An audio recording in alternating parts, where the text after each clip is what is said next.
રાજકોટના વીરપુરમાં જલારામ બાપા અંગે કરવામાં આવેલ ટિપ્પણી મામલે અપાયેલ બંધ સામે રઘુરામ બાપા અને પરિવાર દ્વારા ધંધા રોજગાર ખોલવાની કરવામાં આવી અપીલ। બાપા પરિવારની અપીલ વેપારીઓ દ્વારા માનવામાં આવી।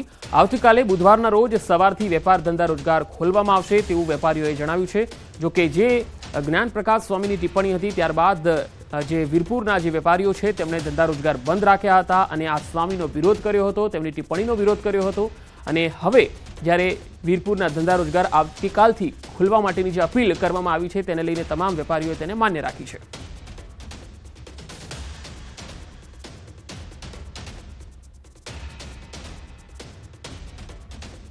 તો જ્ઞાન પ્રકાશ સ્વામીના બફાટ સામે વીરપુરમાં આક્રોશ જોવા મળી રહ્યો છે।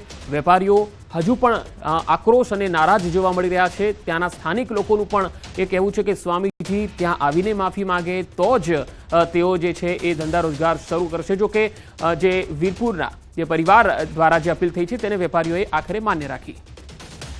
વધુ માહિતી મેળવીએ સંવાદદાતા અંકિત પોપટ રાજકોટથી જોડાયા છે। અંકિત, જે અપીલ કરવામાં આવી છે તેને વેપારીઓએ માન્ય તો રાખી છે, પરંતુ મૂળ માંગ એવી હતી ને કે સ્વામી વીરપુર આવીને માફી માંગે, તેને લઈને શું થયું? બસ સૌપ્રથમ તો આપને હું આ દ્રશ્યો છે તે બતાવવાનો પ્રયત્ન કરી રહ્યો છું। જોઈ શકાય છે આ દ્રશ્યો વીરપુર જલારામ ધામના દ્રશ્યો છે। જોઈ શકાય છે કે તમામ જે વેપારીઓની દુકાન છે તે હાલ બંધ હાલતની અંદર જોવા મળી રહી છે। બીજી તરફ બાપાનું જે મંદિર છે તે ખુલ્લું છે, ભક્તજનો છે તે હાલ દર્શન પણ કરી રહ્યા છે, સાથોસાથ પ્રસાદ છે તે પણ લઈ રહ્યા છે। અને ત્યારે અહીંના જે વેપારી અગ્રણી છે તે પણ આપણી સાથે છે, આપણે તેમની સાથે વાતચીત કરવાનો પ્રયત્ન કરીશું। શું કહેશો, ખાસ કરીને વેપારીઓ દ્વારા જે ચીમકી ઉચ્ચારવામાં આવી હતી કે જ્યાં સુધી માફી નહીં માગે અહીં આવીને ત્યાં સુધી વેપાર ધંધા ખોલવામાં નહીં આવે, પરંતુ બાપા પરિવાર દ્વારા જે અપીલ કરવામાં આવી છે ત્યારબાદ કયા નિર્ણય તમારા દ્વારા લેવામાં આવ્યો છે? જલારામ બાપાની સેવા, જલારામ બાપાની જગ્યાની ઉદારતા એ વિશ્વ આખું જાણે છે। વિશ્વ વંદનીય સંત શિરોમણી જલારામ બાપાની જગ્યાના ગાદીપતિ પૂજ્ય શ્રી રઘુરામ બાપા, જલારામ બાપાના પરિવારના શ્રી ભરતભાઈ ચાંદ્રાણી દ્વારા કે જલારામ બાપાના ભક્તોને દર્શન અને મહાપ્રસાદમાં તકલીફ ન પડે એ માટે દર્શન અને મહાપ્રસાદ તો ખુલ્લા છે, પણ સાથોસાથ અહીં આવતા ભક્તોને કોઈ તકલીફ ન પડે એ માટે એમને ઉદારતા દાખવી અને એક અપીલ કરવામાં આવી છે કે બુધવાર સવારથી વીરપુરના તમામ વેપારીઓ પોતાના ધંધા રોજગાર રાબેતા મુજબ ખોલી નાખે એવી અપીલ એ રઘુરામ બાપાએ કરી છે।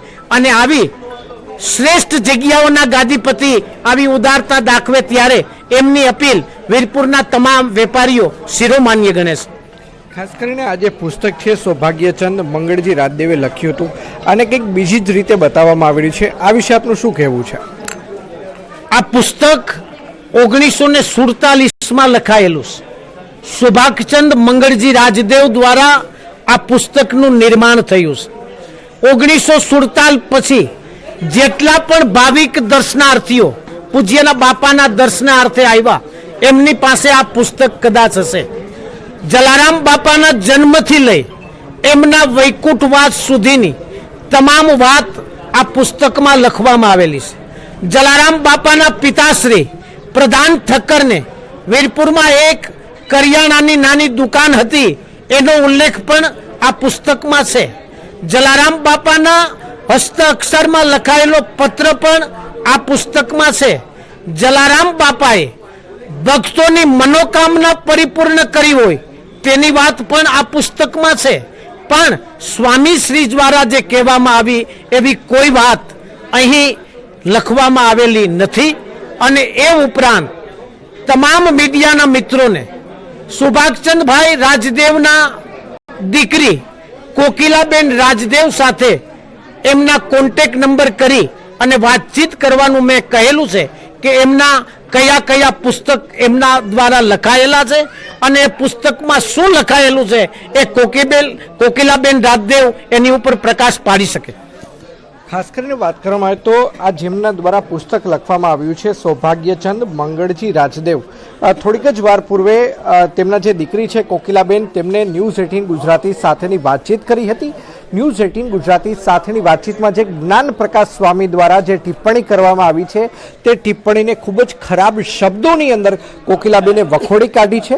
કોકિલાબેનનું કહેવું છે કે મારા પિતાશ્રી દ્વારા જે પુસ્તક લખવામાં આવ્યું હતું તે પુસ્તકની અંદર કોઈ પણ જગ્યાએ ઉલ્લેખ નથી કે પૂજ્ય જે જલારામ બાપા છે તે જૂનાગઢ ગયા હોય, જૂનાગઢ ખાતે તેમને રોકાણ કર્યું હોય ને ત્યાં ગુણાતીતાનંદ સ્વામી પાસે તેમને આશીર્વાદ માગ્યા હોય કે મારે સદાવ્રત શરૂ કરવું છે, તમે મને આશીર્વાદ આપો. આ પ્રકારના કોઈ પણ જાતનો ઉલ્લેખ છે તે આ પુસ્તકમાં જોવા નથી મળી રહ્યો. તેમનું કહેવું હતું કે મારા પિતાશ્રીએ જે પ્રસંગ લખ્યો છે તે પ્રસંગની અંદર ગુણાતીતાનંદ સ્વામી સહિતના જે સંતો છે તે જૂનાગઢ ચાતુર્માસ પૂર્ણ કર્યા બાદ જ્યારે તેઓ રાજકોટ પરત ફરી રહ્યા હતા ને ત્યારે વીરપુર વચ્ચે આવતું હતું ત્યારે વીરપુરના પાદરની અંદર ગુણાતીતાનંદ સ્વામી સહિતના સંતો દ્વારા તેમના દ્વારા રોકાણ કરવામાં આવ્યું હતું ને ત્યારે જલારામ બાપા કે જે ભૂખ્યાને જમાડતા હતા, સાધુ સંતોને પણ જમાડતા હતા, તેમના દ્વારા તેમને રોટલો અને ઓટલો આપવામાં આવ્યો હતો. આવી કોઈ જ વાત નથી કે સદાવ્રત છે તે તેમના આશીર્વાદ થકી ચાલુ થયું હોય. ખાસ કરીને વાત કરવામાં આવે તો ફતેપુર સિકરીના જે ભો જલારામ બાપા છે કે જે લેવા પટેલ સમાજમાંથી આવતા હતા તેમના આશીર્વાદ થકી તેમના સૂચન અનુસાર જલારામ બાપાએ છે ત્યાં સદાવ્રત ચાલુ કર્યું હતું ને સદાવ્રત શરૂ થયાને 205 વર્ષ જેટલો સમય વીતી ચૂક્યો છે. વીરપુર જલારામ ખાતે 9 ફેબ્રુઆરી 2000થી જે દાન છે તે પણ લેવામાં આવતું નથી અને અવિરત ભક્તોને મહાપ્રસાદ છે તે ખાસ કરીને કરાવવામાં આવે છે. જી અંકિત, હવે ખાસ એ જાણવું છે કે હવે જેતપુરમાં અથવા વીરપુરની અંદર જે વેપારીઓ છે જેઓ આજે બંધમાં જોડાયેલા છે, આવતીકાલથી ખોલવાના છે, પરંતુ જે સ્વામીજીએ બફાટ કર્યો એ વીરપુર નહીં આવે અને માફી વીરપુર આવીને ન માગે તો શું વેપારીઓનો કોઈ નિર્ણય બદલાશે? શું વેપારીઓ કોઈ આગળ પણ દેખાવો કરવાના છે? ચોક્કસ પંકજ, આ મામલે આપણે વેપારી અગ્રણીઓ સાથે વાતચીત કરી છે. વેપારી અગ્રણીઓ માટે સ્વામીના બફાટ કરતા, સ્વામીની કુંઠિતતા કરતા જે રઘુરામ બાપા અને તેમના પરિવારજનો દ્વારા જે અપીલ કરવામાં આવી છે તે ખૂબ જ મહત્વની છે. વીરપુર એક એવું ધામ રહ્યું છે, વીરપુર એક એવી ગાદી રહી છે કે જે અત્યાર સુધી ક્યારેય પણ વિવાદમાં સપડાઈ નથી, કારણ કે સૌરાષ્ટ્રનું આ એક એવું મંદિર છે કે જ્યાં એક પણ નયો પૈસો છે તે ભક્તજનો પાસેથી લેવામાં નથી આવતો ને 365 દિવસ, હું આપને દ્રશ્યો પણ બતાવવાનો પ્રયત્ન કરીશ કે 365 દિવસ બાપાનો જે રસોડું છે તે ધમધમે છે ને અહીંયા મહાપ્રસાદ છે તે લોકોને આપવામાં આવે છે. કોઈ પણ નાત જાત જોયા વગર અહીંયા જે બાપાને જે ભક્તો આવે છે તેમને પ્રસાદ આપવામાં આવે છે. કોરોના કાળની અંદર પણ અહીંયા મહાપ્રસાદના દ્વાર છે, બાપાના દ્વાર છે તે ખુલ્લા રહ્યા હતા. વેપારીઓનું પણ કહેવું છે કે અમને જે પ્રમાણે બાપા પરિવાર દ્વારા કહેવામાં આવ્યું છે કે સ્વામી છે તે અહીં આવીને માફી માંગી જશે, પરંતુ કોઈ પણ ભક્તજનોને કોઈ પણ પ્રકારની તકલીફ ન પડે તેટલા માટે વેપાર ધંધા રોજગાર છે જે શરૂ કરી દેવામાં આવે. બાપા પરિવાર છે તે ક્યારેય નથી તો કે કોઈ પણ જાતનો વિવાદ છે તે ખાસ કરીને કોઈ પણ વ્યક્તિઓને અગવડતા છે તે વીરપુર જલારામ મંદિરના કારણે થાય છે. જી અંકિત, આભાર માહિતી આપવા માટે. તો વીરપુરમાં આવતીકાલથી તો માર્કેટ ખુલી જશે, વેપારીઓ ધંધા રોજગાર ખોલશે, પરંતુ સ્વામીની જે ટિપ્પણી હતી તેને લઈને નારાજગી ચોક્કસ છે. પુસ્તકના લેખકના પુત્રીએ પણ સ્પષ્ટતા કરી છે અને આ સ્પષ્ટતામાં તેમણે એવું કહ્યું છે કે પુસ્તકમાં આવો કોઈ ઉલ્લેખ નથી કે જેમાં ગુણાતીતાનંદ સ્વામીએ જલારામ બાપાને આ સદાવ્રત શરૂ કરવાના આશીર્વાદ આપ્યા હોય. અને પુસ્તકના લેખકના જે પુત્રીએ સ્પષ્ટતા કરી છે, કારણ કે જેણે આ પુસ્તક લખ્યું છે તેમના જ એ પુત્રી છે અને તેમણે જ આ વાત કહી છે.